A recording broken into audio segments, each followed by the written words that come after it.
Hello everyone and welcome to the channel. In this video, I will show you exactly how to use the sales by product or service summary report in QuickBooks Online.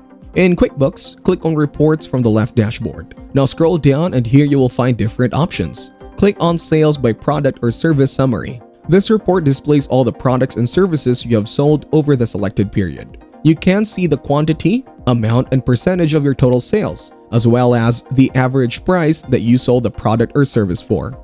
If you want to see the individual sales, you can click on any one of the amounts, and QuickBooks will give you a list of the actual transactions that make up those totals. Now let us go back to the reports. There is another relevant report that can show you all of the transactions involved in your product and service sales. Now let us look at Sales by Product or Service Detail. This report is similar to the summary report that it gives you the total sales for each one of your products and services, but lists each transaction directly on this report instead of having to drill down into the details.